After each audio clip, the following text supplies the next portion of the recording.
तुला ड्रायव्हिंग येत नाही मग कार काय कामाची? अरे म्हणजे काय, उद्याच्या उद्या आपण ड्रायव्हर ठेवू की. 60,000 रुपये पगार होता, पण आपल्याकडे तुम्ही द्याल. नाही नाही, मी 8,000च पगार देईन तुला. आमचं प्रेम आहे हो एकमेकांवर. काही प्रेम बिम नाही रे. प्रेमाचा अर्थ तरी कळतो का तुम्हाला? तू आधी माझ्या नजरेसमोर चालती हो. आधी सगळी संपत्ती दान केली तर डावच फसला. मी तसं होऊ देणार नाही. अरे पण जमणार कसं? ते ऐकणार नाहीत. ते जिवंत राहिले तर. समीर, काय बोलतोयस तू? शुद्धीवर आहेस ना तू? शुद्धीवर आहे आणि व्यवहाराचाच बोलतोय. माझं ऐकलं नाही ना तर प्रॉपर्टी दान करण्या अगोदर त्यांना जीवनदान मिळणार नाही. म्हणजे प्रॉपर्टी दान करण्या अगोदर मी त्यांचा जीव घेईन. समीर,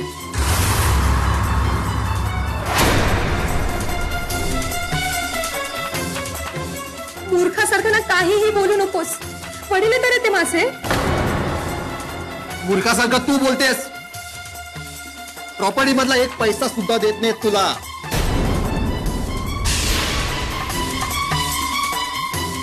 कारण तुझे वडीलच नाहीयेत ते.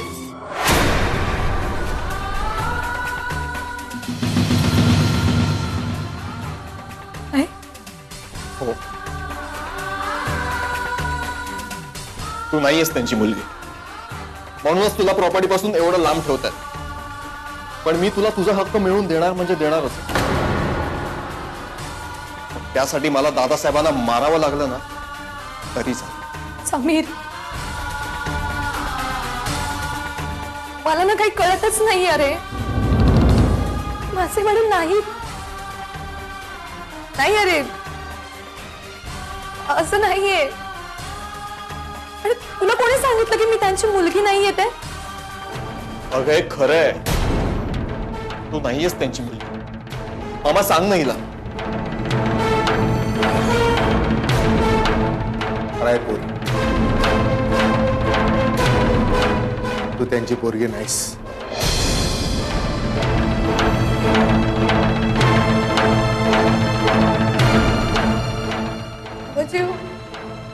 काय बोलताय तुम्ही? हे खरं तेच सांगतोय पोरी.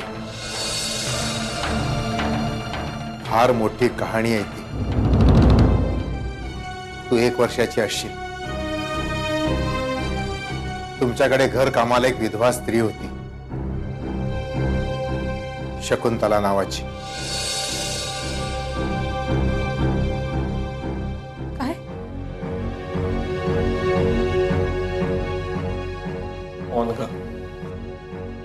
तू त्यांची मुलगी नाहीयेस.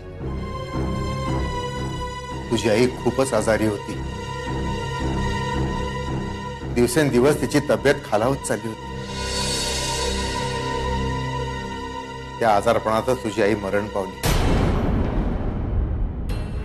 मरताना तिने तुझी जबाबदारी दादासाहेब आणि वहिनीसाहेबांच्याकडे सोपवली. त्यांना हे मूल बाळ नसल्याने त्यांनी तुला कागदोपत्री दत्तक घेतलं. म्हणजे मी आतापर्यंत जे आयुष्य जगले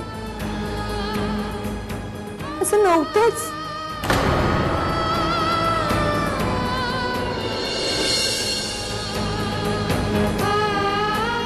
सांभाळ स्वतःला नका.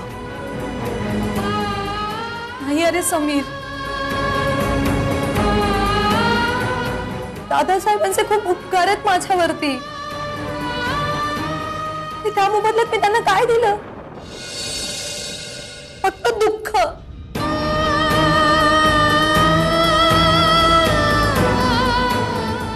नाही, आता मी तसं होऊ देणार नाही.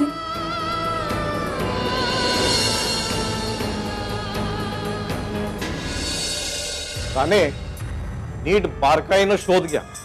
प्रत्येक पुरावा महत्वपूर्ण आहे हे लक्षात ठेवा. एकही पुरावा चुकता कामा नाही. हो सर. और गोपी मला एक सांग, दादासाहेब एकटेच राहत होते का? नाही नाही, त्यांचा नोकर तो बाबाजी असतो ना बरोबर. बाबाजी आहे कुठे मग? ते मला नाही. मी नेहमीप्रमाणे सकाळी दूध घालायला आलो. बघतो तो दार उघडा. आतमध्ये येऊन बघतो तो दारात काही पडलेले. मी घाबरलो आणि मग लगेच तुम्हाला फोन केला. बरं बरं. दादासाहेबांना काही मुलं वगैरे? एक मुलगी होती ना. मुलगी होती म्हणजे? ती ड्रायव्हर बरोबर पळून गेली. बाबा,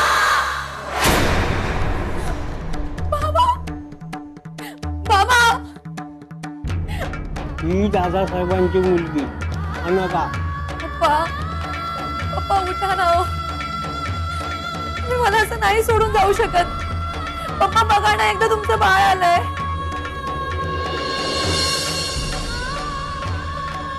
यांना कसं कळलं? तू कळवलंस काय? मी नाही कळवलं. अहो, यांनाच घर सोडून 2 वर्ष झाली. पप्पा उठा ना हो. पप्पा, मॅडम, मला एक सांगा, या घटने बाबतीत तुम्हाला कसं माहित? सहजच आले होते हो पप्पांना भेटायला.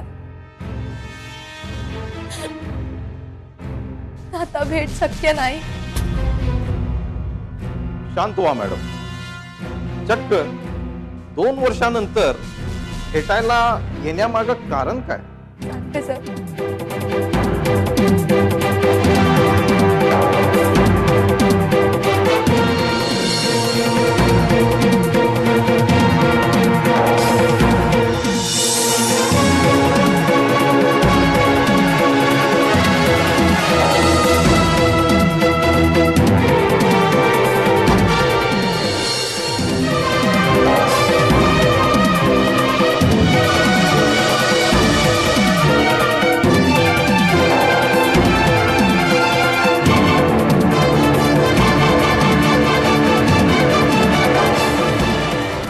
मग तुमचे मिस्टर आणि बाबाजी कुठे आहेत?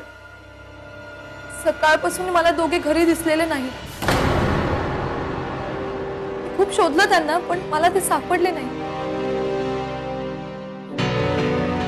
मला वाटलं इथे आले असतील म्हणून मी इथे आले. मला असं वाटतंय ह्या गुन्ह्यामध्ये त्या दोघांचा समावेश असणार, म्हणून ते दोघं फरार आहेत. पण समीर आणि बाबाजी असं का करतील? पैशासाठी मॅडम. कारण घरातली तिजोरी पण खाली आहे. नाही सर, मला विश्वास आहे त्यांच्यावर. ते असं करणं शक्यच नाही. नाही साहेब, हे घड्याळ सापडले तिजोरीत.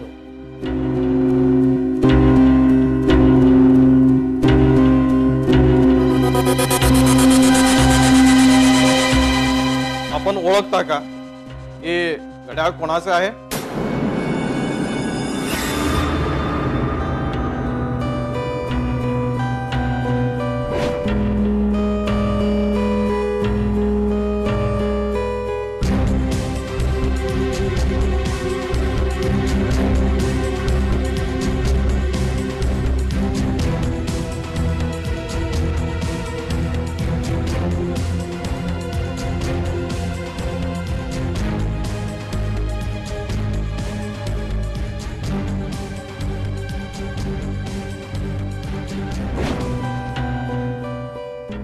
हा,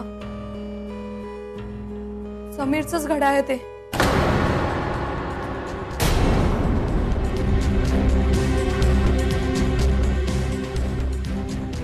मीच गिफ्ट केलं होतं त्याला.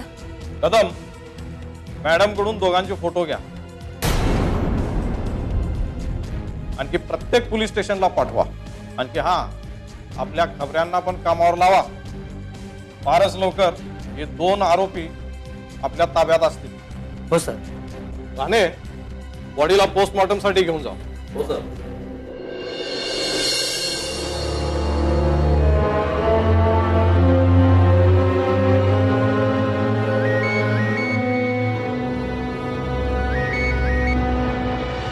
हॅलो, हा बोल. बरोबर, बस बस येतच आहे. कदम, हा साहेब. चला गाडी काढा.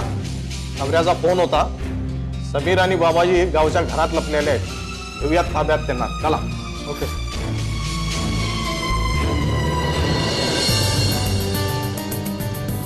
घेऊन या ना. यात झाला आतमध्ये. चला.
खरं खरं सांग, दादासाहेबांना कुणी मारलं?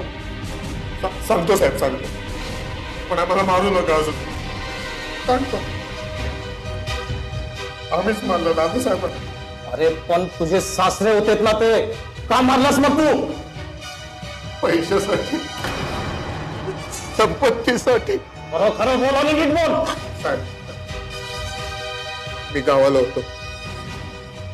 एक दिवस अचानक मला मामाचा फोन आला. त्यांनी मला ताबडतोब मुंबईला बोलवून घेतलं. मी लगेच आलो मुंबई.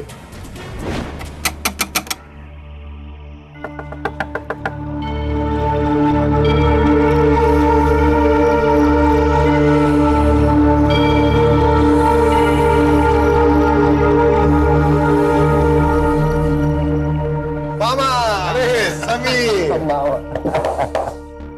ये. काय मामा, एकदम अर्जंटली बोलून गेलं. तब्येत ठीक आहे ना तुझी? हो हो, बस तर आधी. पाणी देऊ? नाही, पाणी वगैरे नको. तू कसा आहेस मला ते सांग. मला सांग, गावाकडे कसे आहेत सगळे? गावाकडे सगळे मजेत आहेत. तू कसा आहे मला बोलून का घेतलं? देवाच्या आशीर्वादानं आणि मालकाच्या कृपेनं मी पण मस्त आहे. मग मला का बोलून घेतलं? नोकरीसाठी. नोकरी? अरे वा. पण कुठली नोकरी, कधीपासून आणि पगार किती? अरे हो हो हो, थांब, ऐकून तर घे आधी. सांग ना, लवकर सांग प्लीज. माझ्या मालकानं त्याच्या मुलीसाठी गाडी घेतली. मग मी काय करू? ड्रायव्हिंग. म्हणजे? हे बघ, मालकाच्या मुलीला ड्रायव्हिंग करता येत नाही, म्हणून त्यांना ड्रायव्हर पाहिजे. आणि म्हणून मी तुला बोलावून घेत. काय मामा, नोकरी आणलीस ती पण ड्रायव्हरची. माझं काय होणार आहे त्यात? अरे तू श्रीमंत होणार, पैसेवाला होणार. ते कसं काय? हे बघ,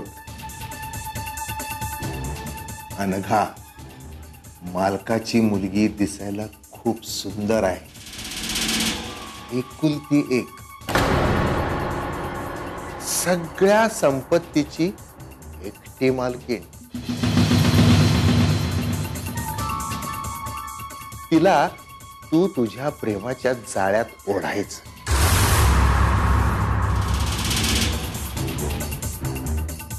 आणि तिच्याशी लग्न करायचं. एकदा का अनघाबरोबर तुझं लग्न झालं की सगळ्या संपत्तीचा तू एकटा मालक होणार. नाही, हा? एकटा नाही. मग आपण दोघे.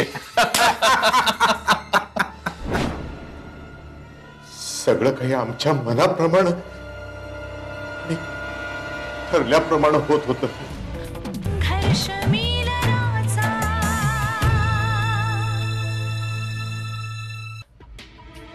लग्न होऊन 2 वर्ष झाली तरी सुद्धा दादासाहेब मला आणि अनघाला स्वीकारायला तयार नव्हते.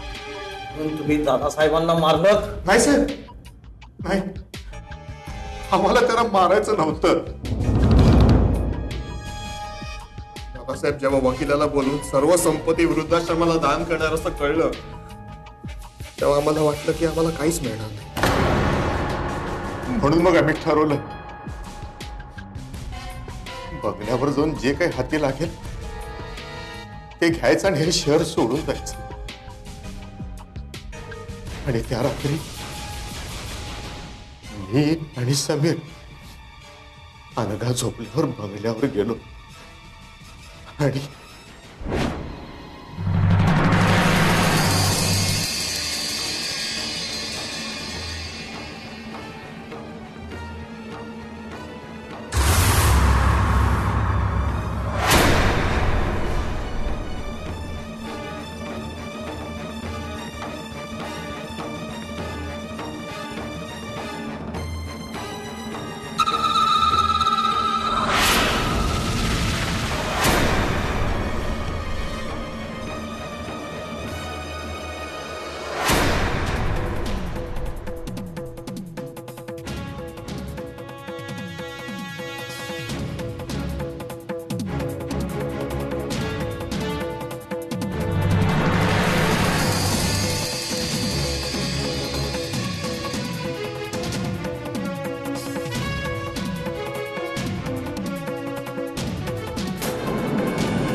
कोण आहे? कोण आहे?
तुमच्या स्वार्थापायी 2 आयुष्य उद्ध्वस्त केलीत आणि एवढं सगळं करून तुमच्या हाती काय आलं तर काहीच नाही.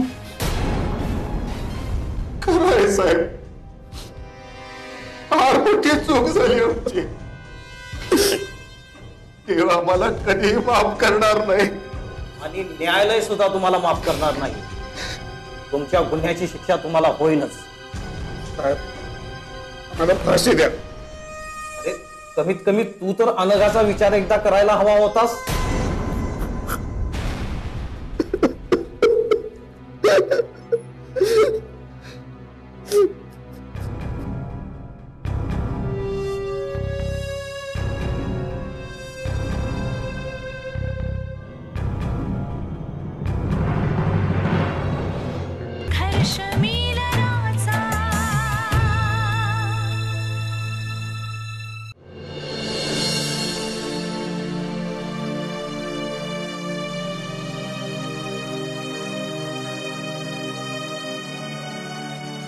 नमस्कार मॅडम.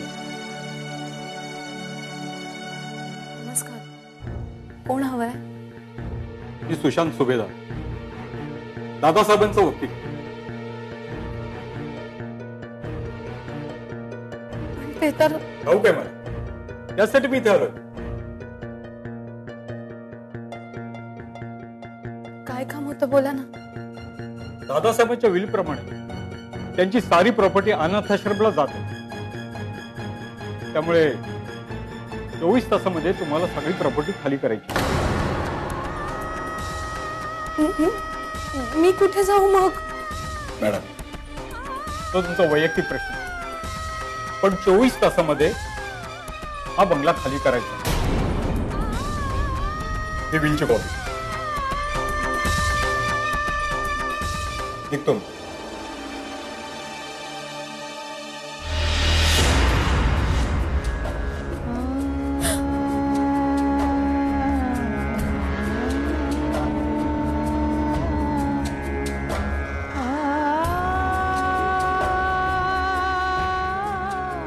चुकले मी बाबा.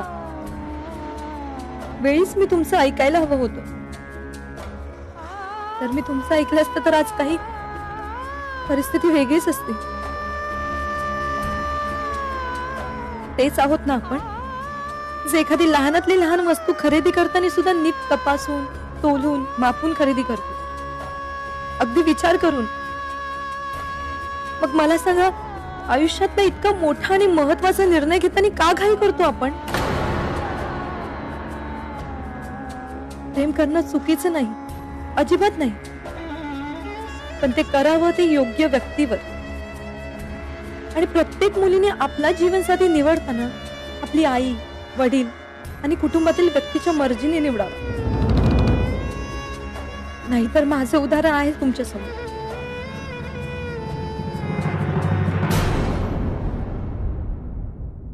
अहो बोला ना, काय झालंय आमच्या हो समोर? हो, तुम्ही दोघे शांत व्हा.